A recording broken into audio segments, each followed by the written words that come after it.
Hello, everybody. Welcome to another episode of Sunday Night Live. I'm just trying to shift my chair over a little bit. With me, Jonny Lipsham, here at jonnylipshamstudios.co.uk in glorious southeast Scotland. I hope everybody is doing well. It's been a busy week for me. I hope it's been a busy and yet creative and productive week for you guys. It's been busy and mostly productive for me. I've managed to get a little bit of creative stuff done. I've started writing some new songs, which I'm hoping to put together into a new EP that I hope to get done with next year. I know I like to kind of take my time sometimes to just get things right. I'm a bit of a perfectionist when it comes to music making, so that's what I like to do with my own stuff. So, yeah, hopefully next spring, I will have a new EP out. So that's exciting. That's the plan anyway. Whether it actually, we get to spring and it's ready to roll, that has yet to be seen. You know how these things can go sometimes.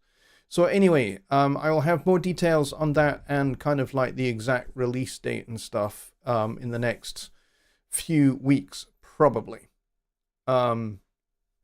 Because once I've got all these songs written, I will have some idea of how long the recording phase and everything else is going to take, and then it'll all go up, and you will be able to find it at my Bandcamp page, which is where I post my music now. I used to put my music up on Nimbit, which was a service provided by Presonus, which we bought in 2012, I think. We bought Nimbit, and it got integrated directly inside of Studio One version 2. So there was a direct link to your Nimbit sales page and all of that, so you could upload directly from Studio One to Nimbit, and then you could sell your music straight there. However, we retired Nimbit maybe about a year ago.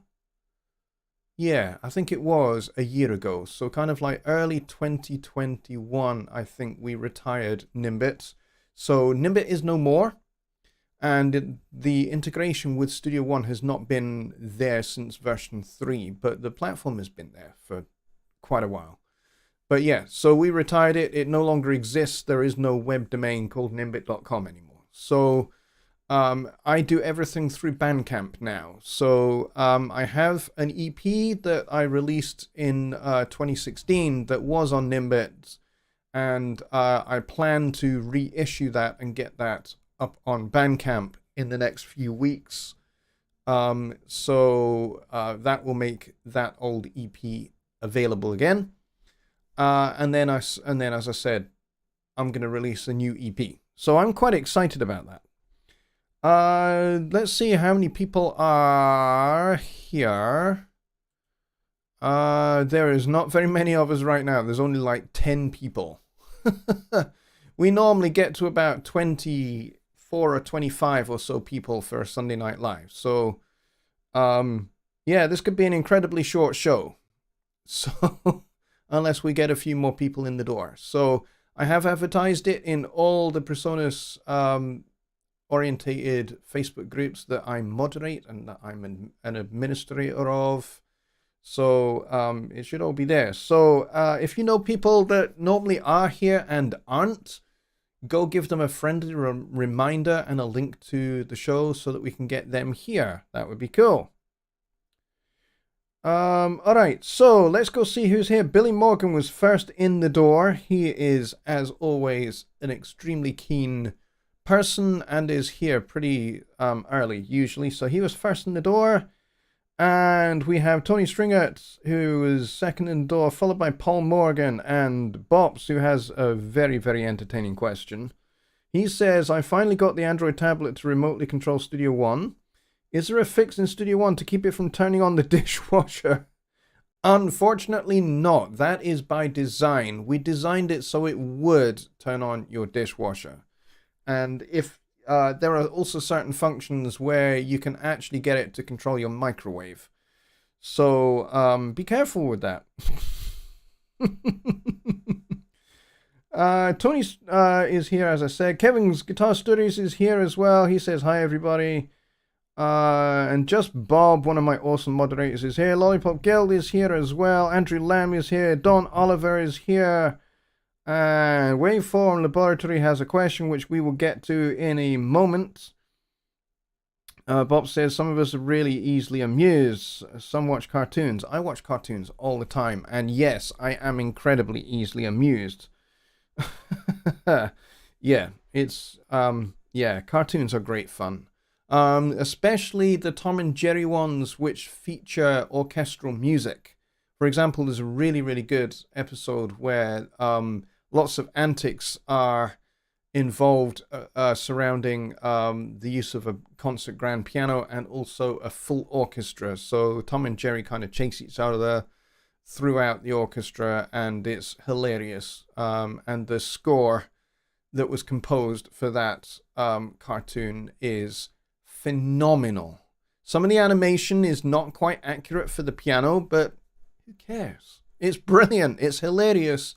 And the musicianship of the orchestra and the virtuosity of the composer is off the charts. It's phenomenal. So we've got some questions, and Peter Brooks says he thinks he's here. I think maybe you need to kind of check.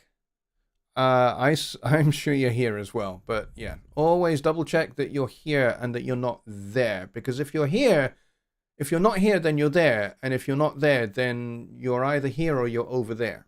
So worth checking. Let's see. Here's a good question. Can you show something that I don't know? Yes, I probably can. So I hope that answers your question. Waveform Laboratory says, can you possibly do some more discussion on using diminished and augmented scales and chords as transitions and segues? Yes, I think we kind of did some of that last week, where we talked about using the melodic minor scale from a half step above as a substitute for your dominant scale. It gets all a little bit complicated. And for some of the folks here, it'll go right over their heads, and they'll be like, melodic minor scales from half step above? What the heck are you talking about? So it's quite complicated. But on a dominant chord, let's get back to the piano sound.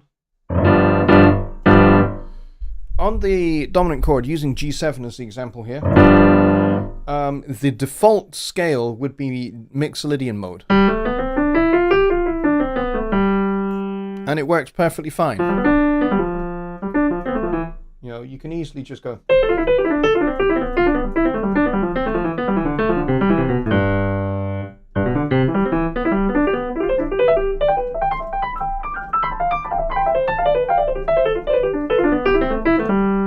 And it'll work just fine. You could do that all day long over a G7 chord, and it would sound great. However, if you want to get some extra spice in there and get some extra dissonance in there, which is what makes music go, as far as I'm concerned, dissonance is what makes music go and gives it a sense of forward momentum and that extra bit of spice, then you can take the melodic minor scale of A flat minor, so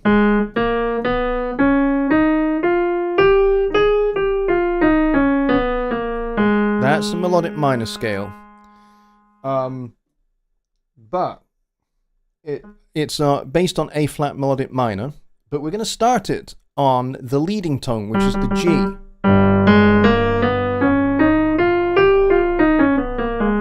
And that's where you get that kind of weird, wonky flat 9, sharp 9, third, sharp 11, flat 13, 7, and octave. So we call this the altered scale because it has the flat 9, the sharp 9, the flat 5, the flat 13. It has all the alterations.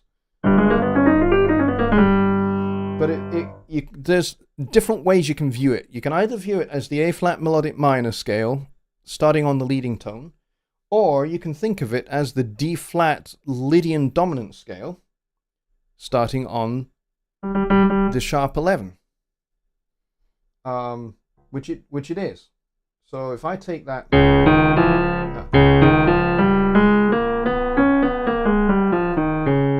that's the D flat Lydian dominant scale. It's Lydian because it's got the sharp 4 or sharp 11, and it's dominant because it's got the flat 7. Whoops.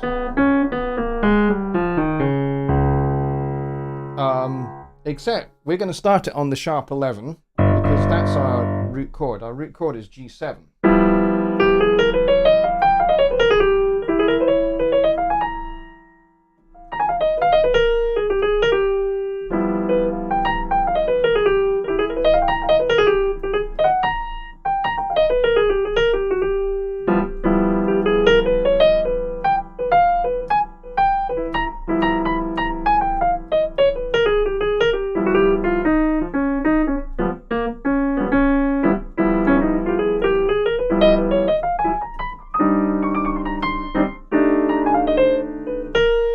And it leads very, very nicely on into kind of C minor. So it's very, very cool.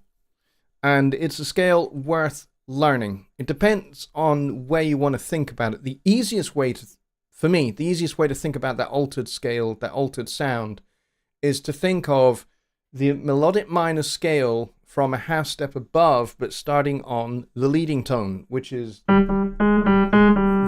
note that leads up to it. So if you're using A flat melodic minor, that's the leading tone because it leads to the octave. For me, that's the easiest way to think about it. Sorry, I have an incredibly itchy nose. I don't know why. So that's why I'm scratching it. So there you go. I hope you appreciate the answer to that question. He continues, the popular YouTube DAW technical streamer named Paul Third has just dumped Pro Tools and made a switch to Studio One. Yes, I know all about Paul. Paul is a fellow Scot. I think he's kind of based in the East Renfrewshire area, which is kind of just outside of Glasgow.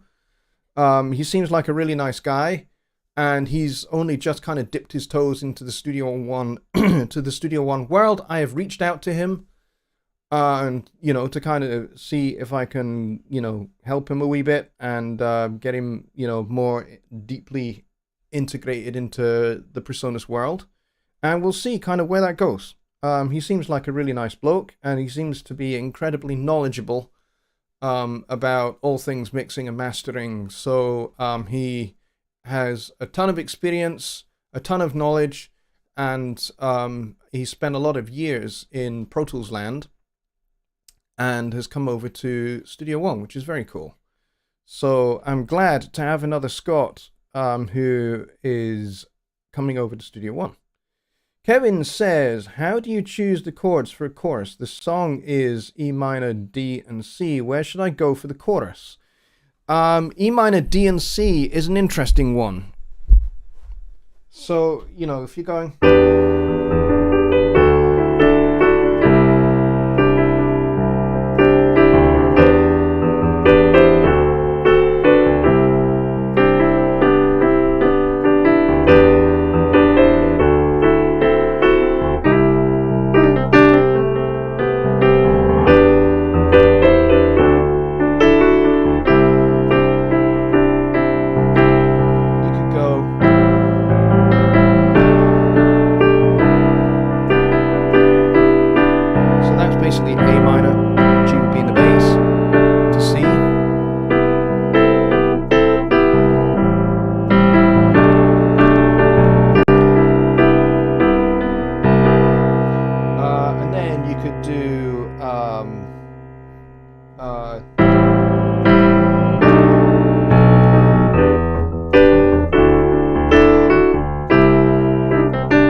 you could kind of go A minor to G with a beat and a bass to C, and then you could do this. Whoops.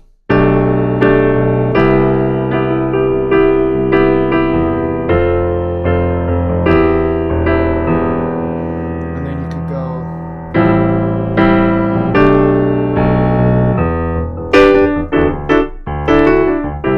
basically I went the E to G over B to C, and I did that a couple of times. A minor, G over B, C, and then I went F major 7, C over E, D7 to B7 sharp 5, and that'll get you back to the E minor. So you could go.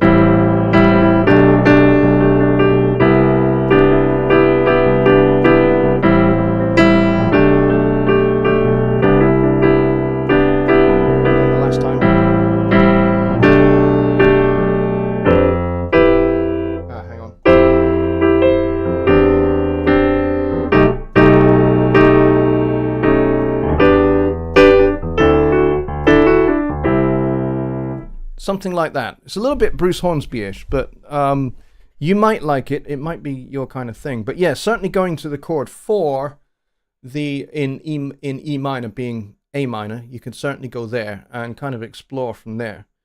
So that might work for you. I love cartoons, and you picked up on it. Yes, cartoon scores are incredible.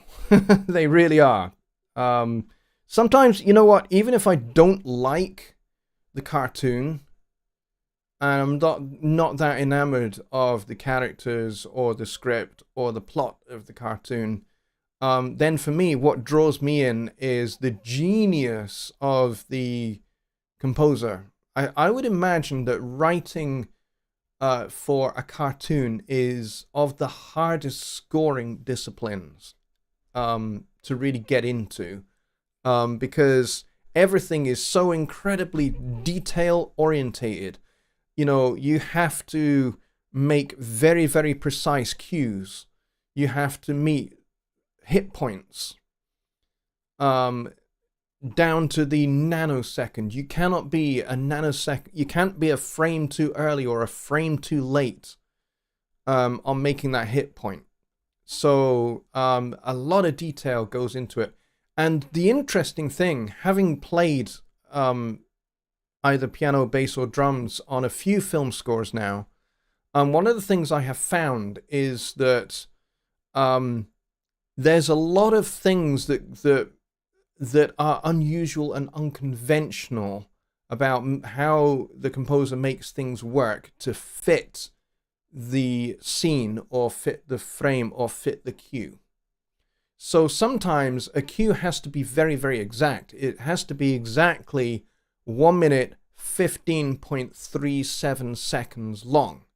Now, you're not going to get music that's going to be that precise in terms of bars and beats. So you have to do some metric modulation, and you also have to work with lots of different odd meters. Like I've literally played a fairly straight ahead rock thing. And as I've been playing this rock groove, there's a bar of 14/16. So it's like a bar of 4 without its last 8th note, which I guess would be like 7/8. But it's all done in 16th notes because of how the music is phrased. So it'd be like groups of 5, groups of 5, groups of, you know, so it's like quintuplets, 16th note quintuplets, and then a straight set of 4 16ths at the end.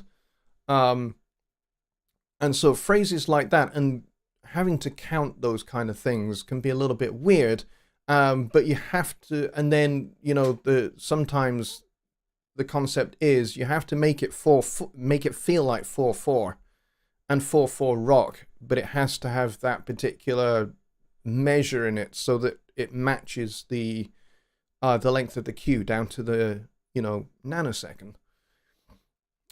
So there's lots of that involved in it as well as very, very sudden tempo changes, time signature changes, key signature changes, and changes of mood and mode. So there's a lot of detail to take in, and the musicians have to be incredible.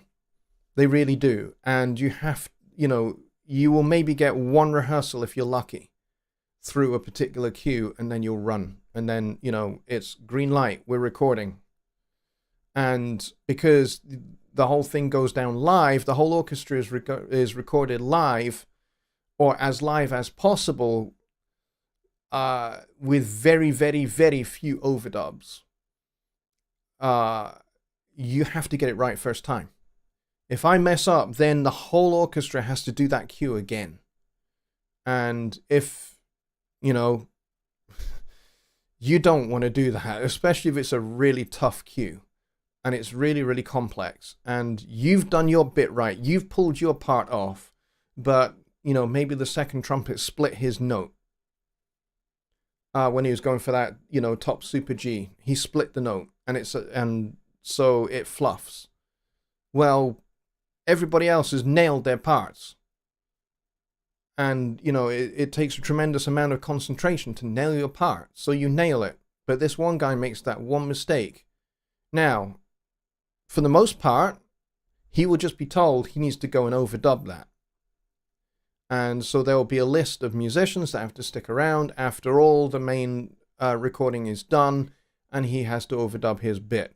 But for the most part, they try and avoid that, and they'll just make us recut that cue. And everybody gets pissed off when that happens. Yeah, so a bit of a pain in the butt. Let's see, Waveform says, thanks, it's been a while since I took jazz guitar courses. I love your approach in different stations. It's refreshing my memory, but I don't want to use up your time. Well, you know, those are good questions. And yes, those are definitely complex. Faux show. Bob says Lydian is a 7 in that key. I'm not quite sure what you mean. Let's see. And Rich is here. Rich Cresswell is here, aka My Personas, which is awesome.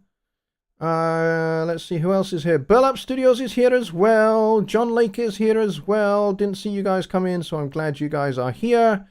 Awesome. And let's see.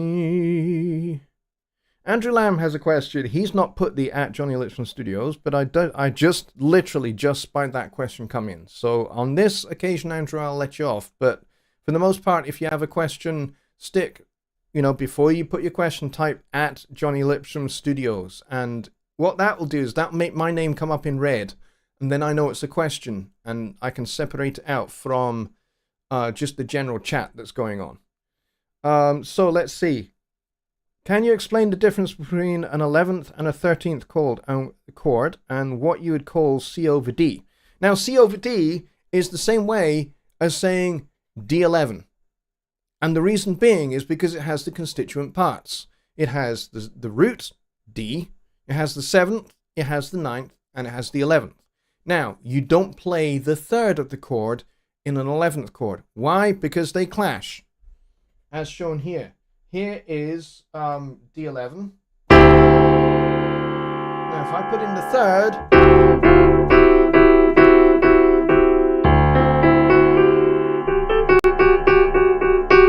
you've got that clash right there. So that's why we don't do it, which is why it is easier to write a D11 chord as C over D. And it works. You can write it either way. You can, because it's essentially exactly the same thing.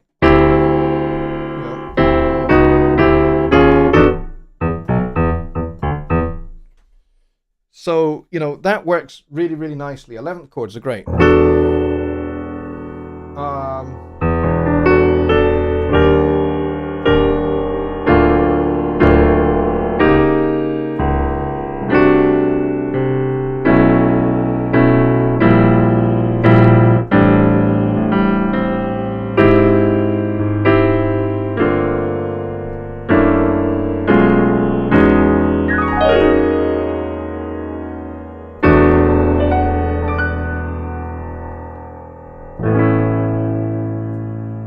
So the great thing about 11th chords is they kind of add extra weight to a dominant chord, just a regular, you know.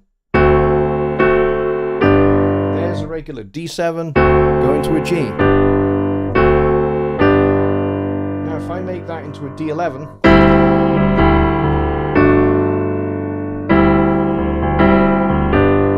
it's even stronger. That kind of sense of tension in the dominant chord, the D7 or D11, is now even stronger. And that sense of resolution, when you resolve it to the tonic, is even stronger too. So, you know.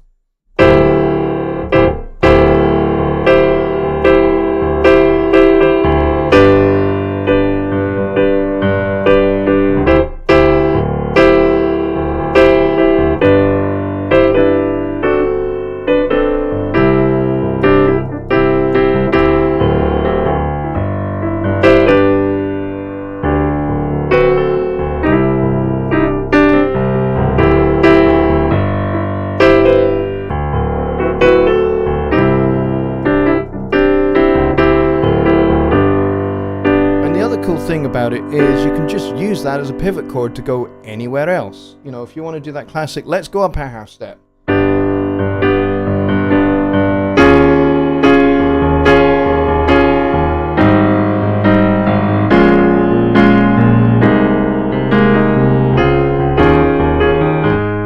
Works perfectly. And it's so 11 chords really add a lot of weight to just a regular 7th chord.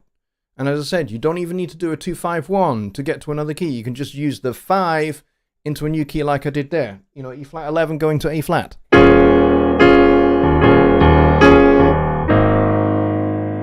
Perfect, right? Now, a 13th chord. As the 7th, the 3rd, mostly the 9th as well. And then the 13th on the top. And the cool thing about this little guy is you can use this again as extra tension going into chord 1.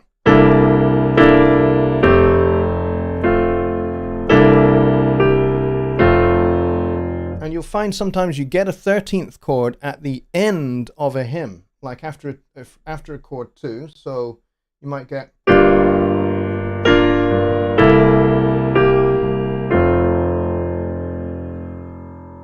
You hear that? There's the 13th.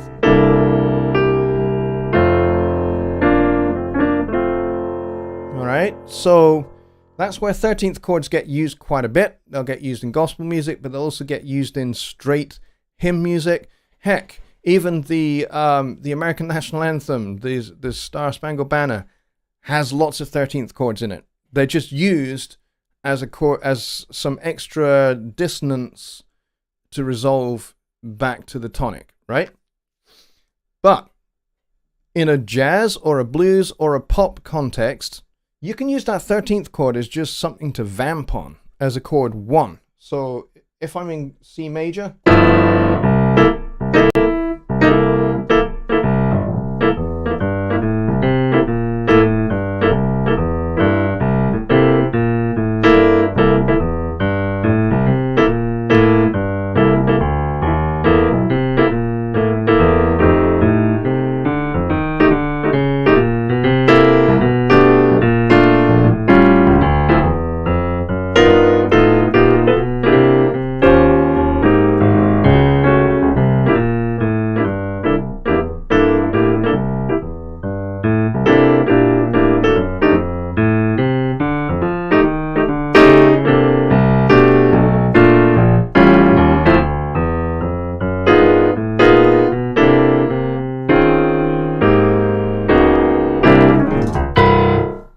so you can use it just to vamp on, and it sounds great. So different ways you can use an 11th chord, different ways you can use a 13th chord, and a bunch of contexts in which you can use them in there. So, and yeah, you'll find people like Billy Joel, Elton John, who are fantastic, wonderful piano players and great songwriters.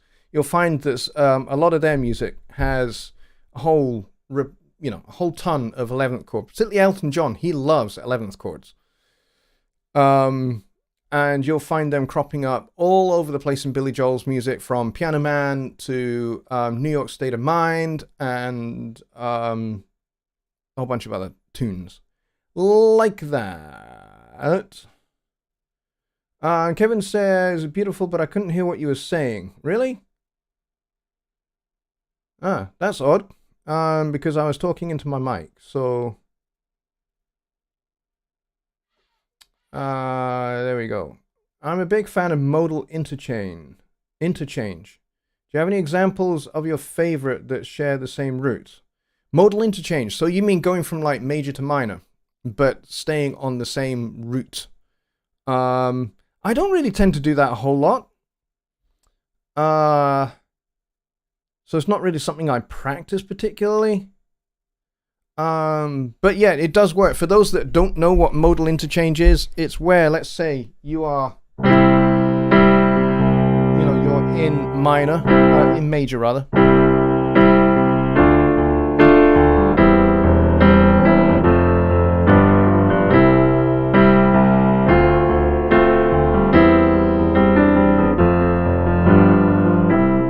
But what you do is you go to the minor, but staying on the same root.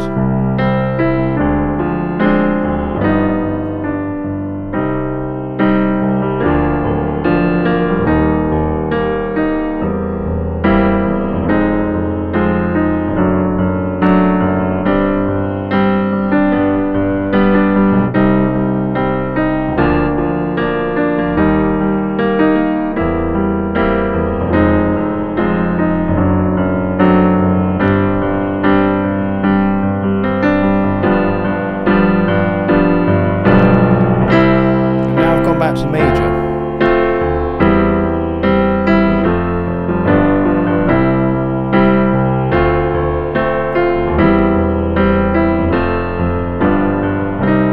Back to the minor.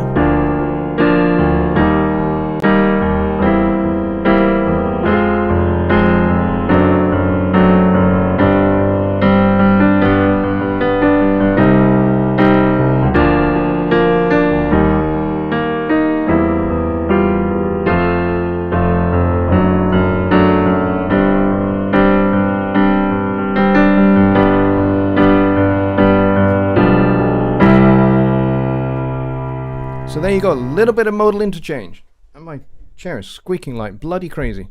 Anyway, so that would be one example there of using the same root, but changing from, being in C major to then being in C minor. And there's, I did a couple of sneaky ways in which you can do it, which will kind of, it won't be obvious that you've gone from one to the other. So yeah, I do like a bit of modal interchange.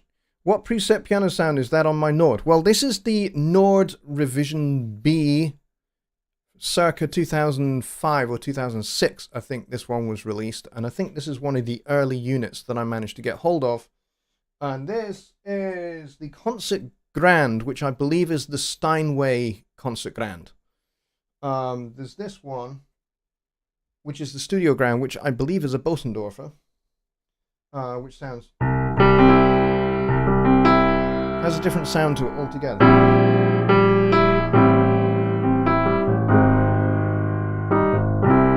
Has a completely different sound to it altogether.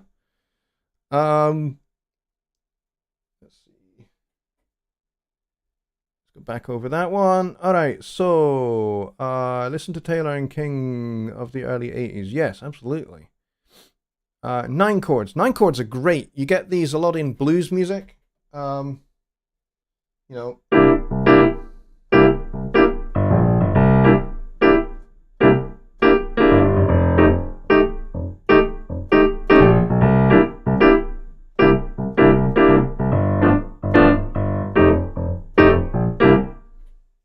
it's just very strictly just kind of, chord 1, chord 4, chord 5, and not what I played earlier. Let's see. Prince was a big fan of 13th chords. Yes, he was. You can play 13th chords on a guitar even if it's only got 6 strings. It's how you voice them. Essentially, when it comes to chord voicing on either piano or guitar, there are essential notes that you must have in order for the tonality and the common sense nature of the chord to be gotten across. And then there are extensions that you can have or leave out if you so wish. So, for the most part, you need the root, you need the third, be that major or minor, and the seventh, be that major or flat. All right? And then everything else is kind of add-ons. So 9s, sharp 11s, 13, flat 13, sharp 9, flat 9s. Whatever alterations you're going to do on top of those three essential notes are whatever. Now, if you're a guitar player and you're working with a bass player, you don't even need the root. You can forget about the root. So that just means you only need the third and the seventh and the extensions. So that means you can play a 3-note voicing of a 13th chord just simply by having third, seventh, and 13 on top of that. So, you know, you'd voice it maybe this way. 7, third, 13. And of course, that's completely movable. Very, very easily. So yes, and then of course, other extensions you can add to that chord voicing.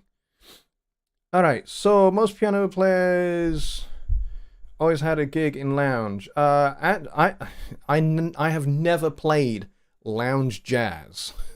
I have played in restaurants. I've played in Italian pizza restaurants and places like that. And I have never played kind of lounge jazz.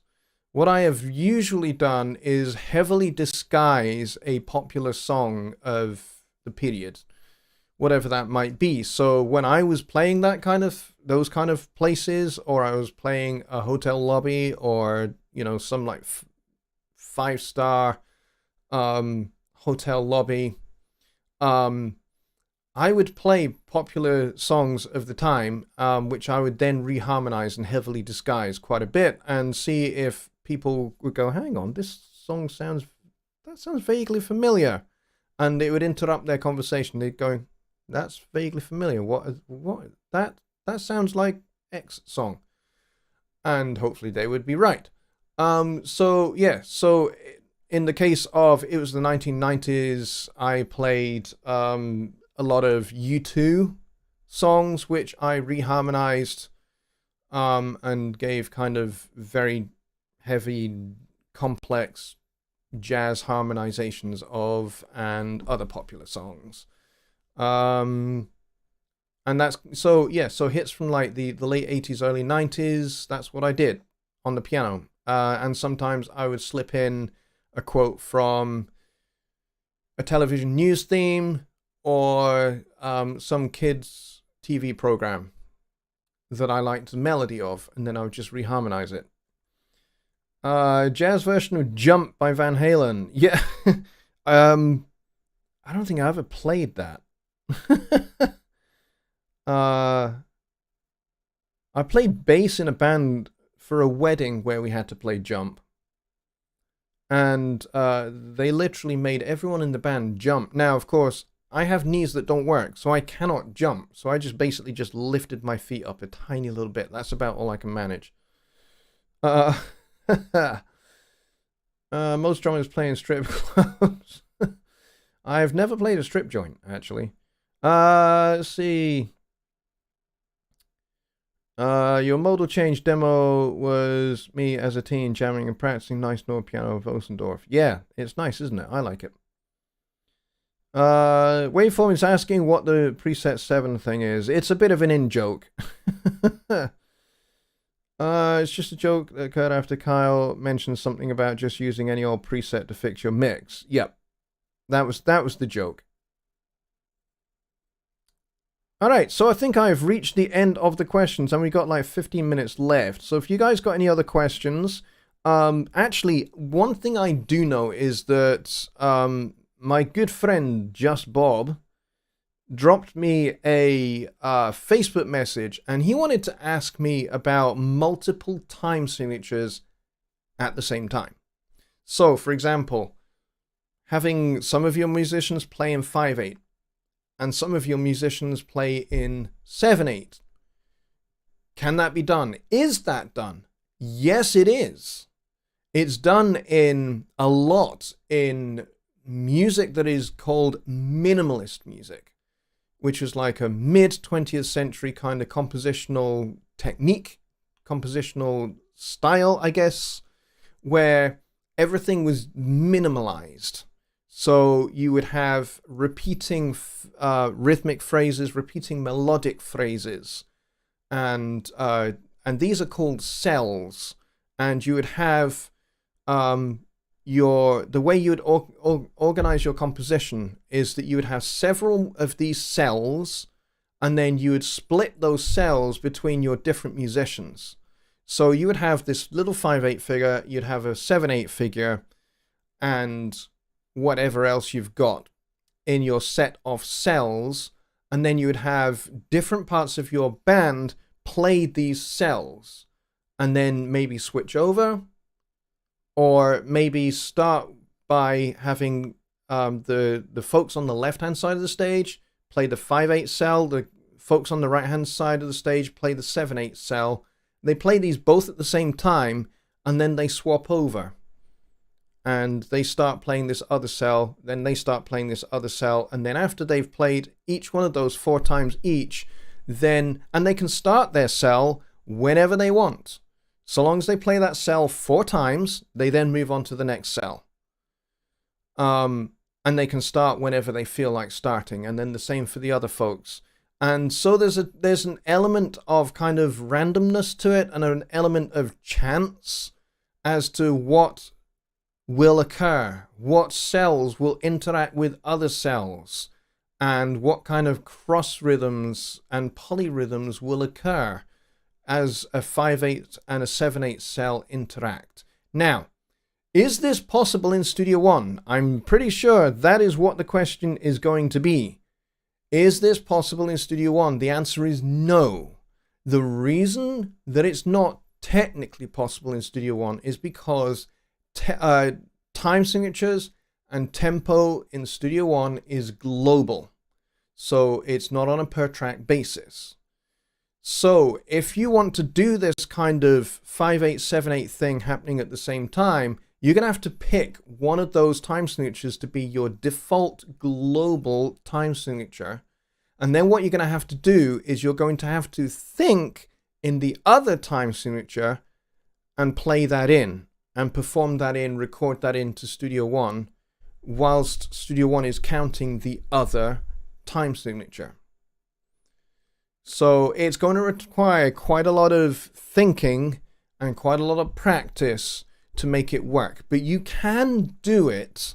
It's just the song is going to be global to one time signature.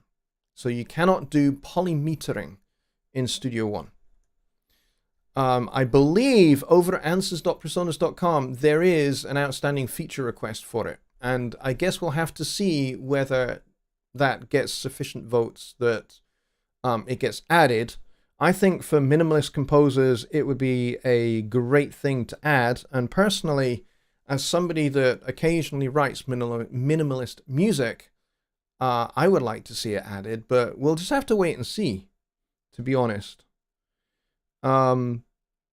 But it's a great question, and it was certainly worth kind of talking about and discussing at least a little bit.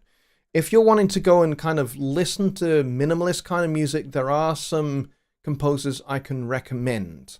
People like Philip Glass and Steve Reich are probably 2 of the more prominent minimalist composers. There are others. There are plenty of others. You can probably do a Google search for minimalist music, and you'll find a whole bunch of different music. And you can also do a bit more of a Google search for, resources for study and understanding of minimalist music, and you'll find all of this stuff that I've been talking about different time signatures and multimeters and polyrhythms and stuff.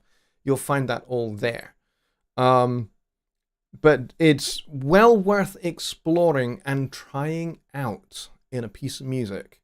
For example, those of you that have been wondering what has been happening with the Foley composition challenge that I set everybody quite a while back, We are still running it. It's still open.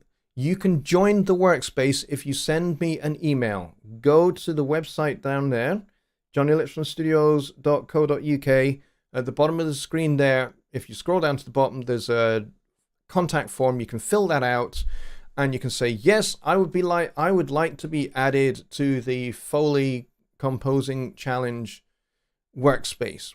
It's a workspace in PresonaSphere, but you don't have to be a PresonaSphere member to join. If you're not a PresonaSphere member, that's fine. All you need is a my.presonus.com account. So if you have Studio One, the perpetual license, you'll have one of those. If you have PresonaSphere and you have Studio One through PresonaSphere, you'll have access to the workspaces, so you will be able to join.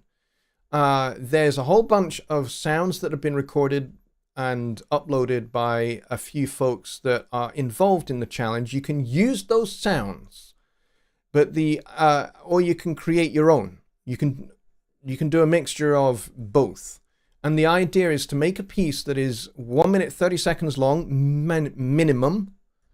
Don't really want it to be, it doesn't have to be massively incredibly long and complex. It just needs to be 90 seconds, and it needs to have a clear middle, clear beginning, middle, and end. And you can use all of those sounds. It can be a piece of indeterminate pitch, so therefore a percussive piece, or it can have melody, harmony, rhythm, and be, you know, a composition of that type. Or it can be kind of like a percussive piece.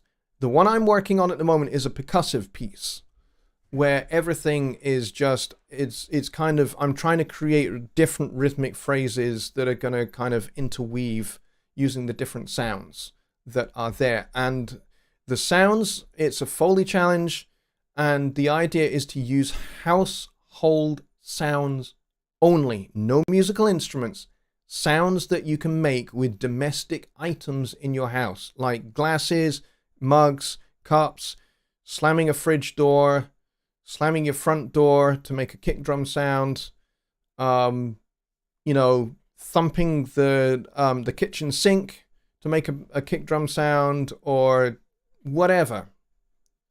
I think there are some wheelchair sounds, which is really, really cool. And somebody's used one of those Zippo lighters as well. And you can make a hi-hat sound out of that Zippo lighter being lit and shut, lit and shut. So there's all sorts of sounds there. And so minimalist music is going to be perfect for that. Create a little melodic motif, a little cell, and maybe, you know, a couple of other contrasting cells, and put them together, and then create a beginning, middle, end for your piece.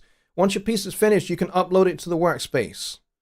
Please do upload it to the workspace. At the moment, there is only one there, and that's Rich Cresswell's piece.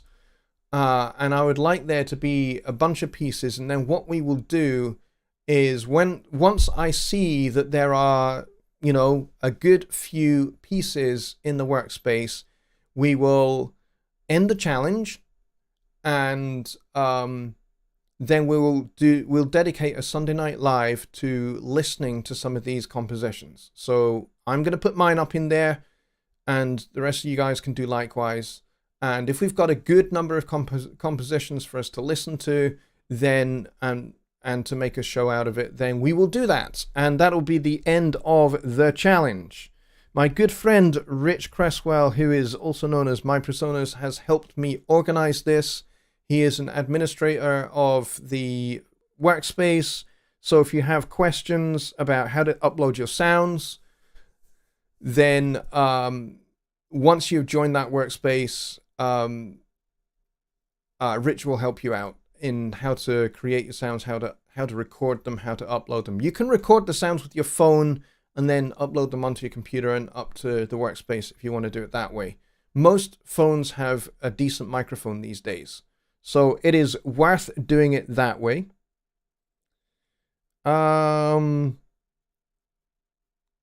Let's see. Cleon says, on another note, I'd like to say that Studio One has been rather rock solid for a while now. It may be the longest I've seen Studio One go without an update.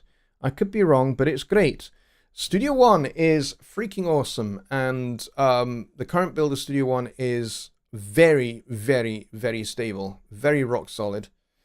I know that because I work in QA for Presonus, and I work in technical support, and I also work in social media marketing. I have my fingers in a number of pies for Presonus. So I see kind of what people are coming back to us with. And so we know it's pretty rock solid because, you know, there's not really a whole lot of people reporting a whole lot of issues. Your room has a bit of a slapback somewhere in around the 600 hertz. Yes, this room is not perfect. This room is essentially designed to be a bedroom. It's not designed to be a studio, to be honest. And because this is a brand new build house that has only been standing since last July, we have to wait for the house to actually settle before I can do anything like put up more robust acoustic treatment.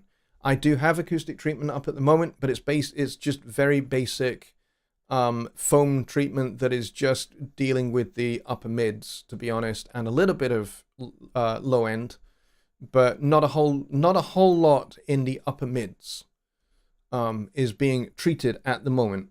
But once this house has settled, then I have a big plan to get some custom built broadband bass trap panels, which are going to be about this thick or so, that will go up on the walls, and that should deal with the 600 hertz flutter echo, which I know is definitely here. You're not wrong, it's definitely here. But I don't record in here for other clients. I don't have other clients come into this room. The only person that records in here is me, and so I know where the right spot for recording a vocal is, which is right about there. If I stand right about there with my mic face pointing towards the corner over there, and I'm singing towards that corner, I don't get any reflections. It sounds just fine. But it's not a perfect room. But yeah, so things like gobos and thicker broadband acoustic treatment, those are all in the works.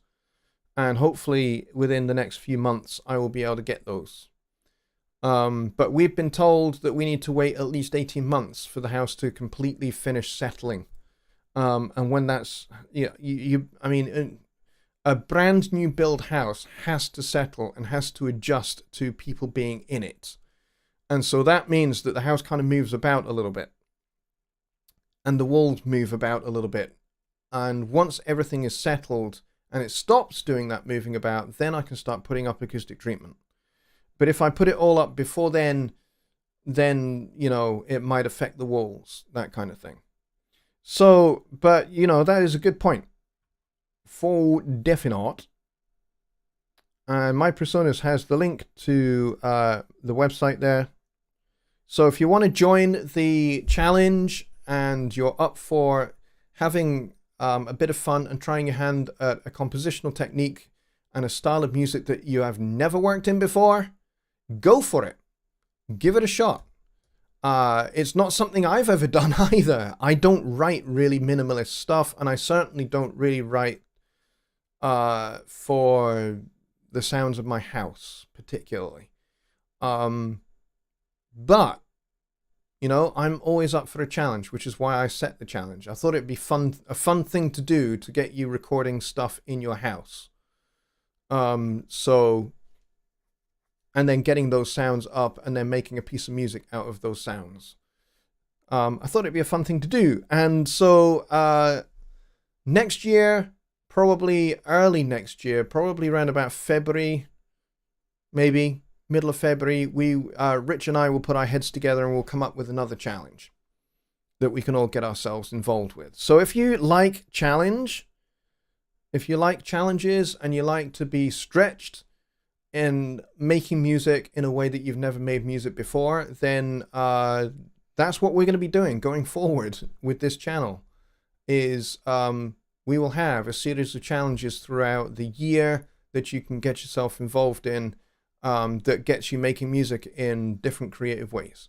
So anyway, we peaked at, let's see, 17, which is about 10 fewer than we would normally have. So what I would like you guys to do for next Sunday's show is, if you know people who you think this show would be great for, maybe they're new to Studio One, maybe they're not new to Studio One, but they just don't really know that a community like this exists, then give them the link to the channel so that they can subscribe, so that they can, you know, do all that fun stuff. And also, you know, just tell them, hey, there's this great Sunday night live stream show that happens at 6 p.m. Central. Now, for this side of the planet, midnight is probably quite late for a few folks. But if you know people in the United States or Canada, or, you know, anywhere over on that side of the world, who would be up for it, then get them involved, invite them, bring them along. I'd be happy and very, very happy to meet a whole bunch of new people. So there you go. But thanks a lot, everybody, for coming, and thank you very much for the really good questions. I will see you all over on Wednesday for Songwriting Simplified, hopefully with Jonny Gibe. We'll have to see what he has in mind. And that will be on the Home Studio Trainer YouTube channel. If you're not subscribed over there, go get subscribed. But I rather suspect that all 14 of you who are here right now already are subscribed. But yeah, please do get subscribed over there, and I will see you over there on 6 p.m.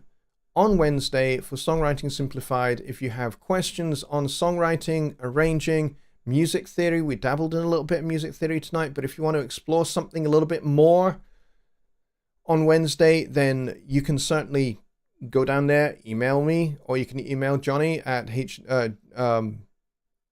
website, which is hst-homestudiotrainer.com, and you can get your email to him, and we will answer your questions. It's what we do on a Wednesday. All right, folks, I wish you all a very good night, and I will see you on Wednesday. Good night.